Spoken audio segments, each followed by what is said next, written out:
Hallelujah, praise the Lord. मसीह में आप सबकी सलामती हो। तो आज मैं आपके साथ बाइबल मुकद्दस का तारुफ शेयर करूंगी और आपको बताऊंगी कि खुदाम का पाक कलाम सबसे पहले हमारे पास किस सूरत में पहुंचा।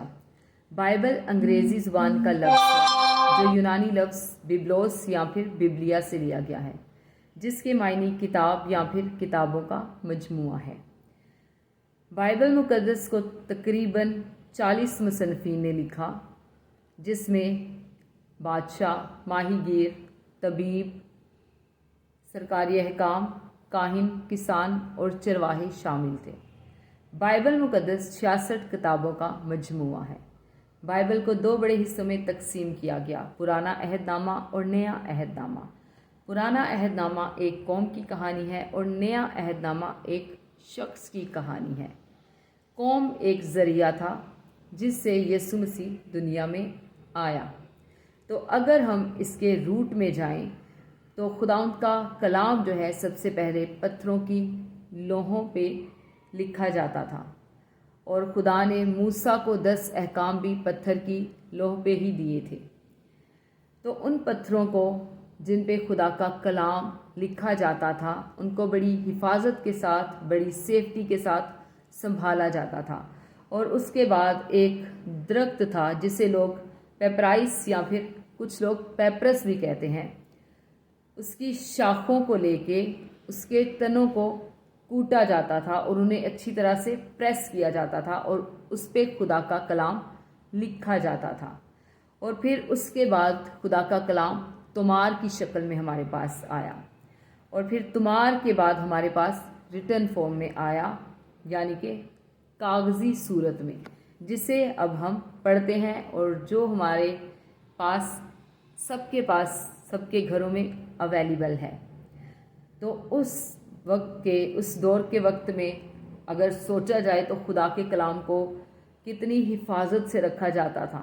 वो पत्थरों की लोहों पे दिया जाता था, पत्थरों की लोहों पे लिखा जाता था और उन पत्थरों को बड़ी हिफाजत के साथ संभाला जाता था।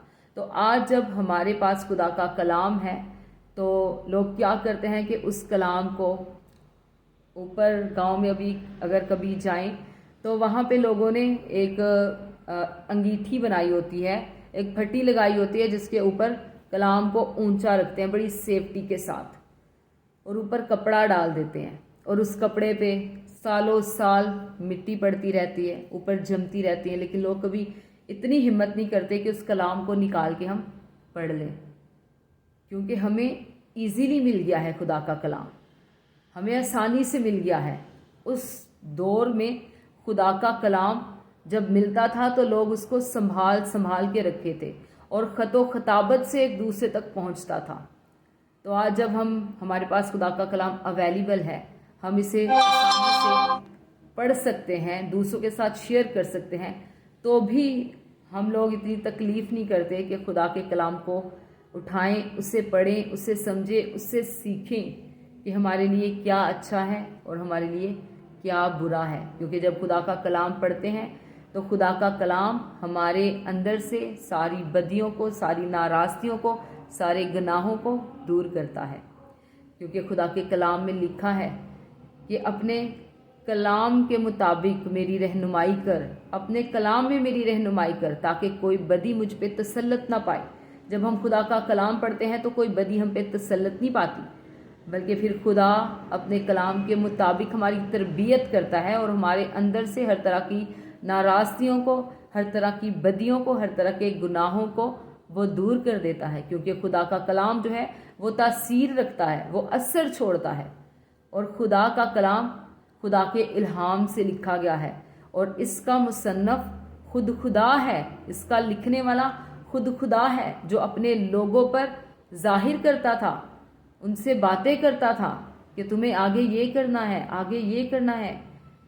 जो खुदा को अजीज़ होते हैं, कल जैसे मैंने आपके साथ नूह के बारे में शेयर किया था कि वो खुदा की नज़र में मकबूल ठहरा। तो जब नूह खुदा की नज़र में मकबूल ठहरा तो खुदा ने उसको अपने दिल की बात बताई और नूह से कहा कि मैं इस दुनिया को बर्बाद करने वाला हूँ। लेकिन खुदा ने नूह को और उसके घराने को बचा के रखा, क्योंकि खुदा नूह को पसंद करता था, वो खुदा का पसंदीदा था, वो खुदा को अजीज़ था। کیونکہ نوح نے اس دنیا میں رہتے ہوئے بھی، اس دنیا کے لوگوں میں رہتے ہوئے بھی جو بدی کے کام کرتے تھے، جو ناراستی کے کام کرتے تھے، جن کے اندر بہت زیادہ بدی نے جھڑ پکڑ لی تھی، نوح نے اس دور کے لوگوں میں رہتے ہوئے بھی اپنے آپ کو ان تمام دنیا کی رنگینیوں سے بچا کے رکھا، اس لیے وہ خداوند کی نظر میں مقبول ٹھہرا۔ تو خدا کا کلام جو ہے وہ زندگیوں کو تبدیل کر دینے کی قدرت رکھتا ہے۔ خدا کا کلام انسان کو پہلے جیسا نہیں رہنے دیتا، وہ اسے پوری طرح سے بدل دیتا ہے۔ آمین۔